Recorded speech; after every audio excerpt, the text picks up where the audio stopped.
Raíssa. E meu nome é Clarinha. E sejam muito bem-vindos ao canal Aprendendo a Bíblia na Infância!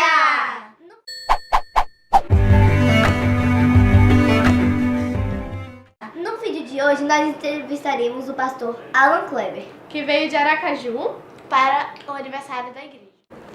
O que levou Martinho Lutero a fazer as 95 teses? As 95 teses, elas foram escritas para desafiar a comunidade acadêmica da época para um debate a respeito da verdade da Escritura. Ou seja, elas foram escritas em latim, era uma língua comum das universidades e dos estudiosos da época, e a população comum ela não tinha conhecimento. Então muita gente pensa que quando Martinho Lutero ele afixou em 31 de outubro de 1517, nos portões da Catedral de Wittenberg, as suas 95 teses, que ele estava querendo criar uma revolução, ou envolver as pessoas, o povo, para que se revoltassem contra a igreja da época. Não. A ideia de Martinho Lutero era convocar os estudiosos para um debate acadêmico, para que então se provasse na Bíblia se o que ele estava defendendo era verdade ou não. O que aconteceu para que Martinho Lutero fizesse a reforma? A reforma, então, na verdade, a gente precisa saber, a gente precisa entender, ela já vinha acontecendo. Eu não sei se vocês já ouviram falar dos pré-reformadores, homens como John Wycliffe, na Inglaterra, ou John Huss, que foi um importante discípulo dele no que hoje seria a República Tcheca, a região da Boêmia, William Tyndale e tantos outros. Eles, antes mesmo dos reformadores, séculos antes, eles já estavam pregando contra os abusos da Igreja Romana. Dentre eles, por exemplo, a venda de indulgências, que foi o estopim no período em que Martinho Lutero ele afixou as suas 95 teses, em 1517.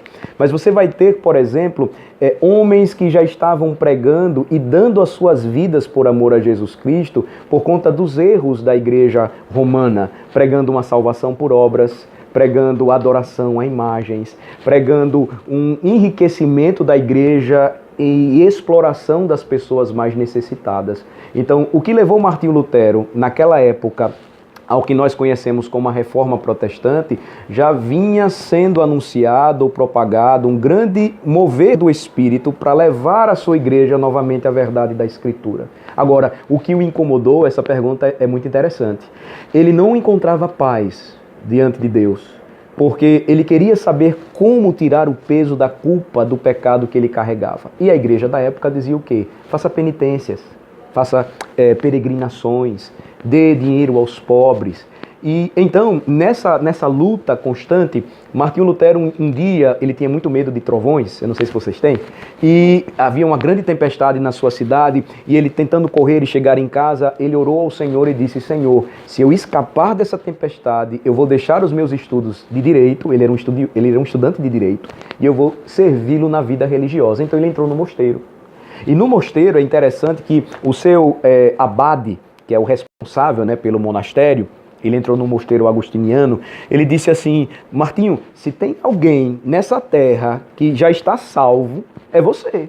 Porque não tem homem que faça mais penitências e que busque o favor do Senhor e que tente fazer tantas boas obras como você. Não existe. Só que aquilo não dava paz. Até que um dia ele disse: olha, faça uma peregrinação para Roma.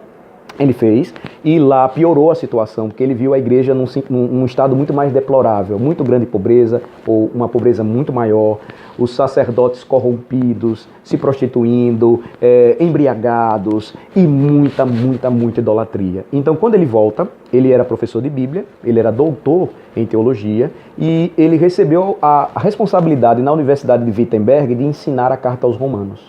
E ele começou a ensiná-la para os estudantes. E, de repente, ele se depara com aquele versículo maravilhoso que mudou a sua vida. Romanos 1:17. O justo viverá por fé. Aí, então, ele reconheceu que nada que o homem possa fazer vai trazer paz para ele, mas somente quando ele confia na graça de Jesus. E ele confia na justificação pela fé, que é uma declaração de Deus de que em Cristo nós somos justificados. E então, de fato, quando ele creu nessa verdade, ele encontrou paz com Deus. E aí, então, a reforma ficou marcada, não somente pelas suas 95 teses, porque aí ele foi e fixou-as, Mas antes de tudo isso, um trabalho no coração que o Espírito Santo de Deus já vinha fazendo na vida dele. Você vai encontrar na Suíça um contemporâneo dele chamado Ulrich Zwinglio também, que era conhecido como um grande pregador, e outros grandes nomes. Você vai ter João Calvino depois, que é chamado um reformador de segunda geração, que foi influenciado pelos escritos de Lutero, e assim então a reforma começou. O hino Castelo Forte tem alguma semelhança com a reforma protestante? E se sim, qual? Veja só, o hino Castelo Forte, ele foi baseado em um dos salmos prediletos de Martinho Lutero, o Salmo 46, aquele que diz: Deus é o nosso refúgio e fortaleza, socorro bem presente na tribulação.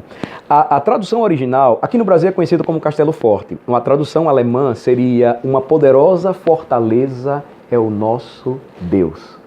E ele escreve esse hino quando ele estava seguindo para a dieta de Worms. E lá ele sabia que aspirava perigos de morte, que ele poderia ser morto por aquilo que ele iria defender. E então, justamente indo para lá, em meio a toda essa circunstância, onde todos eram contra ele então compôs a chamada Marselhesa da Reforma. Castelo Forte é o nosso Deus, espada e bom escudo. Sim, tem uma profunda relação com a Reforma Protestante. Qual é o seu reformador preferido e por quê?